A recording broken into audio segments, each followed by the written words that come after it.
Hi, today we would be talking about basics of forecasting.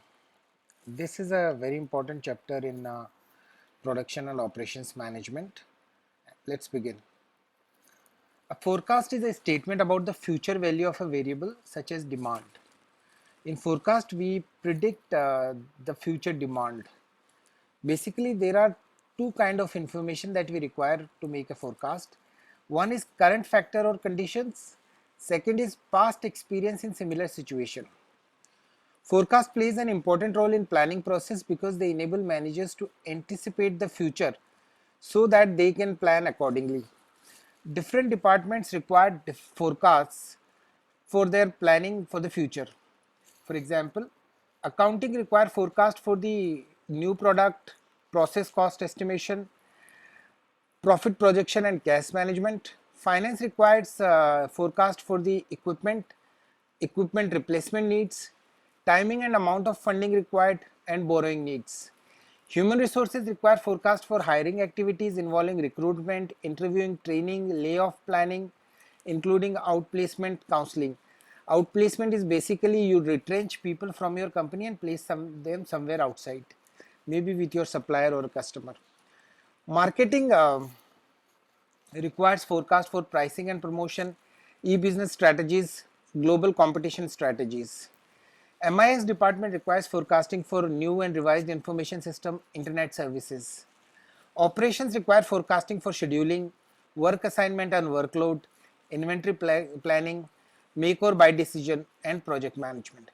Product and service design department requires forecasting information for revision of current features, design of new product or services. So forecasting is basically required by all the departments so that they can plan for the future. There are two uses of the forecast. You use forecast to plan the system or plan the use of the system. Now, plan the system means long range plans about the type of product and services to offer, what facilities and equipment to have, where to locate, etc. These are strategic decisions which are taken at the top level. So, plan the system uses forecasting for things like what facilities, equipment you should have, what kind of where your plant should be located in future, expansion strategies and all, and it is done at the corporate level. Plan the use of the system. This is short range and intermediate range planning, such as planning for the inventory, workforce level, purchasing and production, budgeting and scheduling. So this is done at the operation level in strategy, and plan the use of the system is also an important work that is done on the basis of forecast.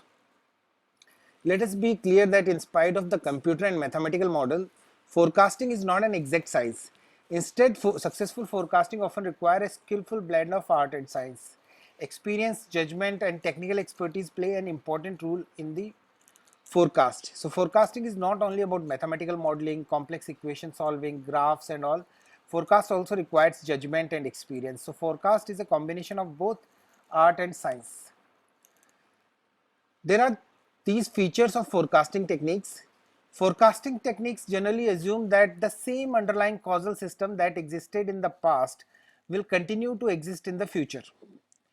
Let us be clear that forecasts are rarely perfect. Actual results usually mostly differ from the predicted values. No one can predict precisely how an often large number of related factors will impinge upon the variables in question. Forecasts for group of items tend to be more accurate than forecasts for individual items because forecasting error among items in a group usually have a cancelling effect. So forecasting for a group would be more accurate than forecasting for individual items. Forecast accuracy decreases as the time period covered by the forecast increases. So the time horizon when increases, the forecast accuracy decreases.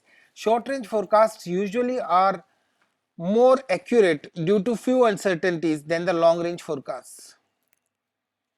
Now we will discuss about the elements of good forecast. The forecast should be timely. For example, capacity cannot be expended overnight, nor can inventory level be changed immediately. Hence, forecasting horizons must cover the time necessary to implement the possible changes. Forecast should be accurate and the degree of accuracy must be stated. You should always mention that these are the assumptions that have been taken in the forecast and this is the accuracy that we expect from the forecast. This will enable the users to plan for the possible errors and will provide a basis for comparing alternative forecasts. The forecast should also be reliable. It should work consistently. We do not expect forecast to be accurate and spot on. There would always be difference in actual scenario and the forecast because there are a lot of variables which are affected by a lot of factors. But then the forecast should be have a reliability wherein people can trust the forecast, that more or less if we plan according to this forecast, we are going to minimize the cost and the efficiency would increase.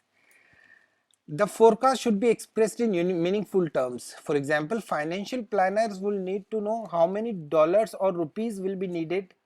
Production planner would need to know how many units will be needed, and schedulers will need to know what machines and skills are required. So the forecast should break down into the units which are useful for the users.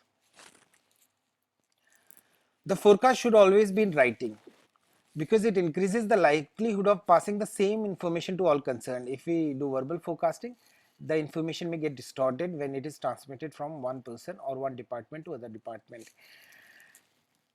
And writing forecast, if it is in writing, it permits objective basis for evaluating the forecast once the actual results are in.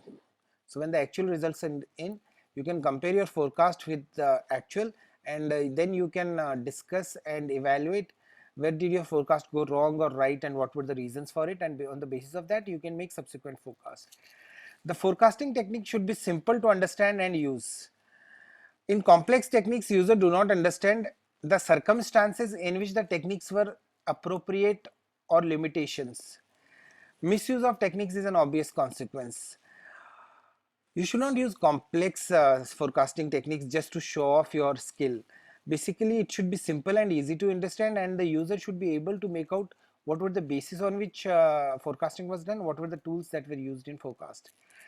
And at the end of the day, like all the operations management goal, the forecast should be cost effective because the benefits should outweigh the cost that you incur in forecasting. If your costs are high and the benefits are low, there is no point doing that kind of forecasting.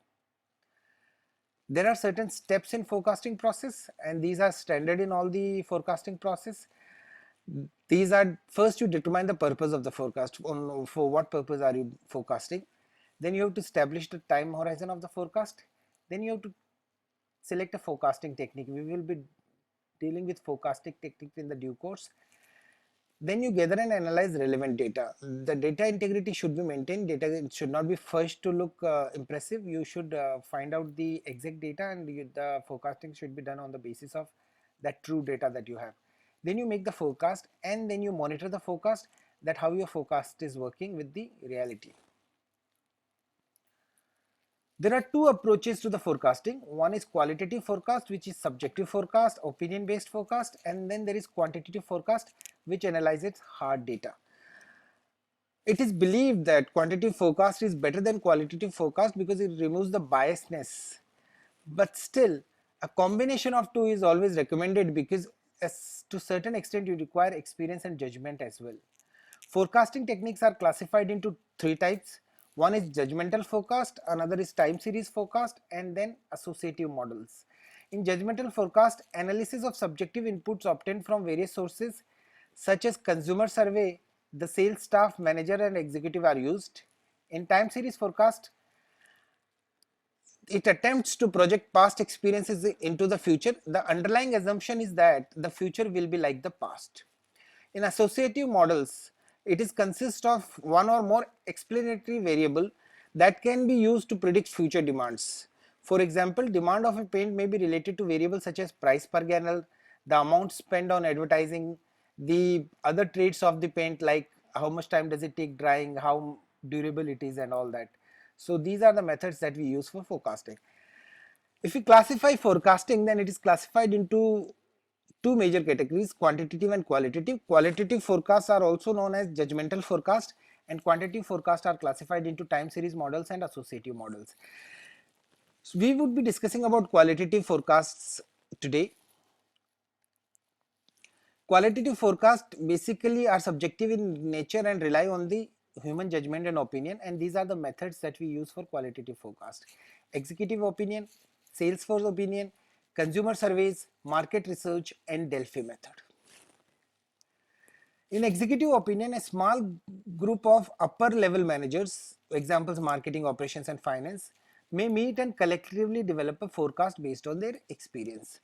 It is used in long range planning and new product development. Advantages of bringing together the considerable knowledge and talents of the various manager, and the risk involved in this opinion is that one person's opinion may prevail and possibility of diffusing responsibility for the forecast to the entire group may result in less pressure to produce a good forecast. That when you are doing a meeting, some people may dominate and they may have their way, and when the forecast is not accurate, they may diffuse their responsibility on the group. So this is how the executive opinion works, and executive opinion is still a good method of forecasting because the experience of senior level managers comes into picture here. Sales for opinion is wherein sales staff opinion is considered forecast. Sales staff is good source of information because they are in direct contact with the customer. They are aware of the customer plans for the future. But then there are certain drawbacks in Salesforce opinion. One is they may not be able to distinguish between what customers like to do or will do. So customer may not always tell the truth to the Salesforce. It overlays influenced by recent experiences. For example, if you have been selling too many products recently, then you may be very optimistic that your demand for your product has increased, so there may be an error in your opinion. If you have not been doing good sales for some time, then you may have a pessimistic approach and you feel that the demand for the product has decreased. So this is the biasness that comes in Salesforce opinion. Conflict of interest also occurs, as in sales a person always wants to give less projections because that gives him an advantage to sell less and work less in future. So these are the disadvantages of Salesforce opinion. Consumer survey is a good method of finding a forecast. It's also a qualitative technique. Consumers ultimately determine demand. It seems natural to solicit inputs from them. Usually it is difficult to go to every customer and get his or her opinion because the sample may be too large, but if it is small, it is always advisable to take input from all the consumers. But when it is large, we use methods of survey because usually there are too many customers, hence no way to identify all the potential customers. Therefore, seeking consumer opinion usually resort to consumer surveys, which enable them to sample consumer opinion. So sampling is done on basis of the technique that you prefer. Usually, convenience sampling is avoided because in convenience sampling you do not get the correct sample. So on the basis of the requirement of the industry that you are in, you may sample and then you survey. The advantage of this is that they can tap information that might not be available anywhere else. You are directly seeking information from the consumer. The disadvantage is that there is a considerable amount of knowledge and skill required to conduct a survey, and these are usually expensive and time consuming. Delphi method is also one of the qualitative techniques.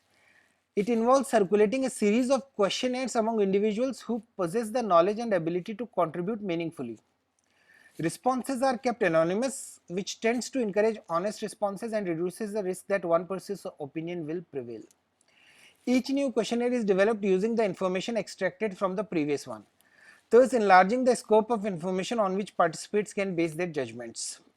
Individual estimates are summarized and returned back to the panel members so that they can revise their original guesses. Critical feedback mechanism makes it easier to arrive at estimate that most people will accept. So if you make a graph, this is how it looks like. You select an issue, then you select a panel of experts, then you develop and distribute the questionnaire, then you collect and analyze the result, and if the consensus is not achieved, you again recirculate it, and ultimately you find a consensual answer for this kind of forecasting method, that is Delphi method. With that, we come to the conclusion of today's session, and today we have discussed about the qualitative forecasting techniques. We will discuss about the quantitative forecasting techniques in our next session.